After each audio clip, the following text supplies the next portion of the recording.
Yo, what's going on, everybody? Welcome back to Heavy Metal Devils. Danny here, and I'm bringing you the latest news for this soap opera of a club we call Manchester United.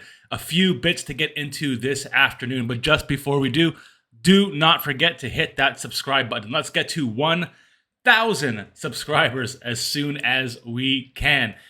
Anyway, guys, it's not looking good. I've got a little bit of good news, and we'll save that for the end of the video. But let's just get through all the shit news first. And I'm not going to lie, 95% of this video is not good news. Anyway, let's start with Antony.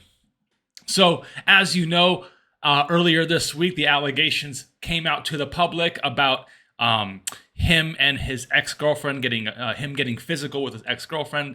Domestic abuse case. He has denied all allegations. I did mention that we knew about this actually towards the end of last season. So these aren't new allegations. I guess it's just really getting to the public now about it. But yeah, there's been she's made accusations both in Manchester and in Brazil. So he's being investigated by the Manchester police and currently by the Brazil police as well, or I guess it'd be like the Sao Paulo police. I don't know wherever this might have happened. And in my opinion, while this is all happening, he should be suspended. But the comment Manchester United made the other night kind of hints that he will not be removed from the team just yet until they get a bit more facts. So he looks like he's set to stay in the squad for the time being. But as I think last night, two more women came out with accusations against Antony.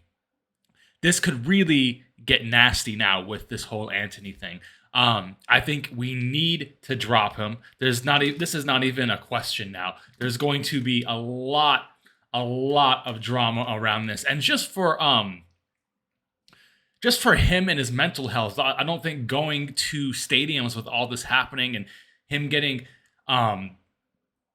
battered by the fans is something that he needs to go through at the moment. So yeah, further assault claims made against Manchester United's player, a Brazilian winger, Antony. This is coming from the BBC, so a pretty reliable source. Just a lot to go through.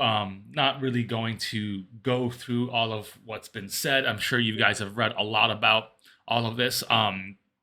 One thing that was mentioned the other day that I forgot to just mention now was that there was a statement from his ex saying that the club knew about this and the club's doctors came and got this all taken care of. And she claimed that it's been a cover-up from Manchester United, which then the club came out with another statement completely denying all this. It's really, really messy, guys. And the best thing we need, I think the most important thing we need to do is just get Antony out of the spotlight.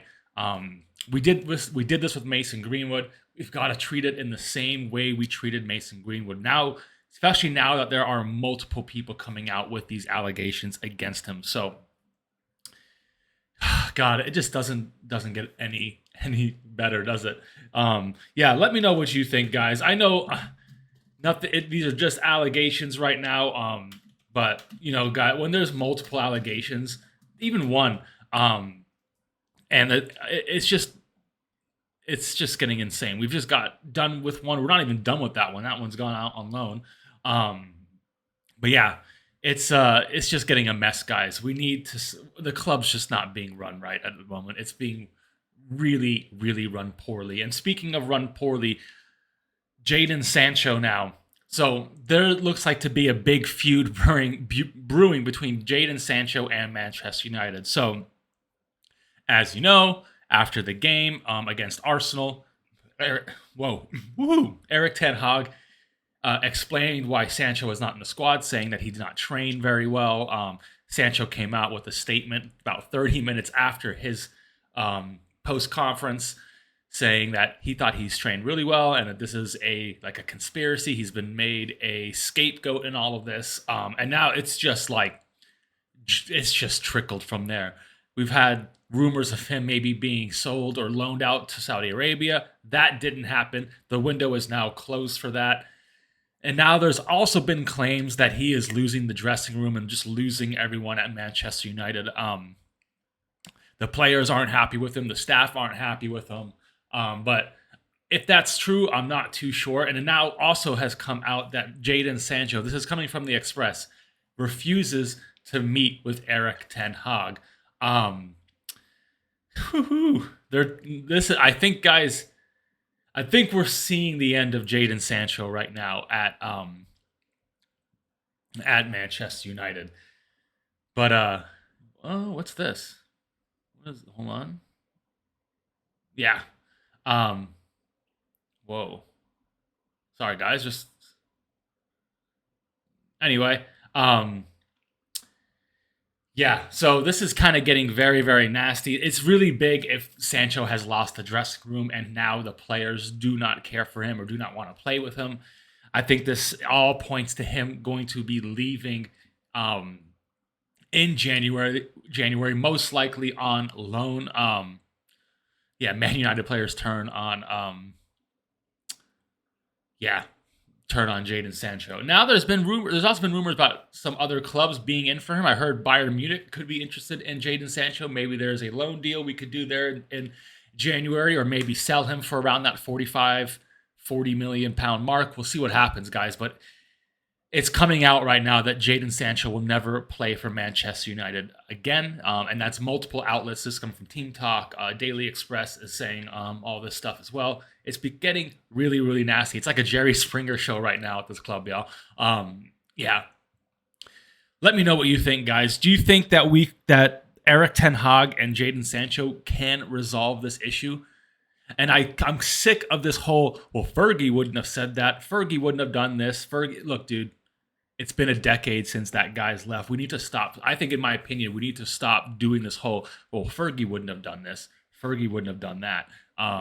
And I also hate this whole, oh, we're Manchester United. I only believe in that no player is bigger than the club. We're 10 years removed from what Fergie would have done, and everything's changed since then.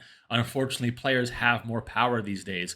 But no player, in my opinion, should be bigger than the club. And I don't care if we never see Jadon Sancho in a United shirt again. Good player, but with attitudes like that, I stand by the manager. If the manager says you're not training well, you're not fucking training well. And we see it on the pitch all the time. You don't perform. It's time to go, unfortunately. So, yeah, let me know what you think down below about Jadon Sancho.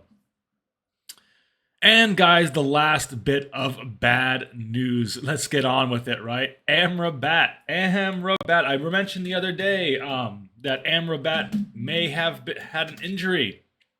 It was a few days ago when I mentioned this on a video, but he was included with the Moroccan squad, so we were like, oh, maybe the injury, isn't that bad.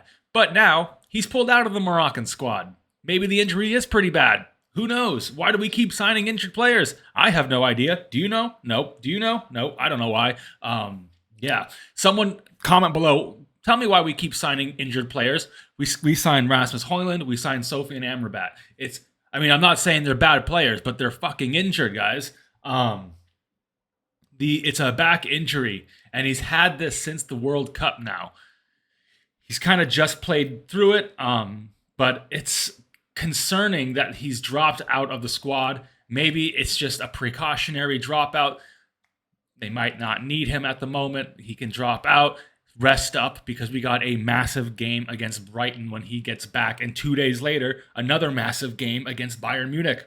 So, God, guys, why does everyone keep getting injured, man?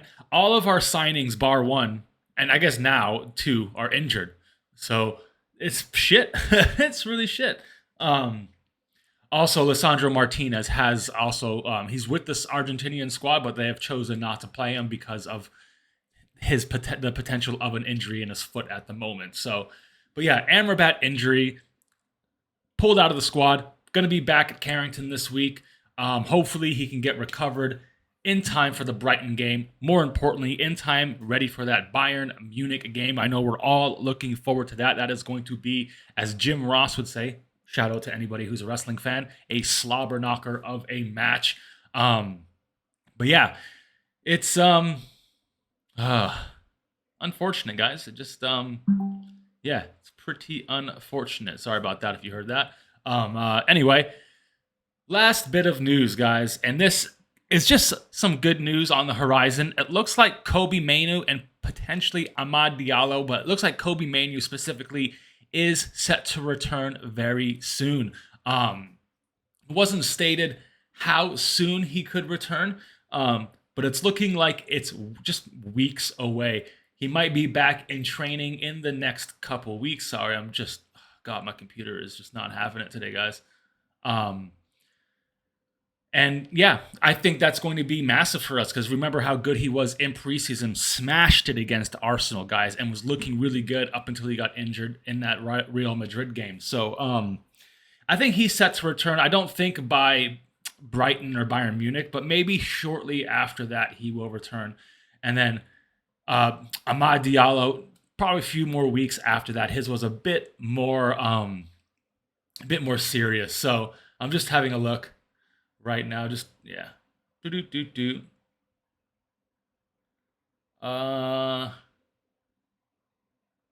yeah, I think he's coming back in just a couple weeks, guys. And he did something on Instagram to kind of hint towards his return as well. So a bit of positive news. We'd love to see Kobe Manu back. I think he's going to play a big role this season, especially how we're getting injuries to Mason Mount, Sophie and Amrabat, fucking everybody. Our kit guy is getting injured. Who knows?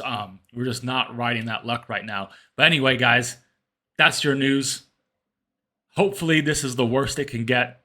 We're on a 2-week break. I think we could use that right now to let some of this drama die down a bit. And yeah, let me know what you think down below about Antony, Jadon Sancho, Kobe Manu, Amrabat's injury, all this crap happening. Comment down below. Don't forget to like, share, and subscribe. I'll see you on the next one. Later.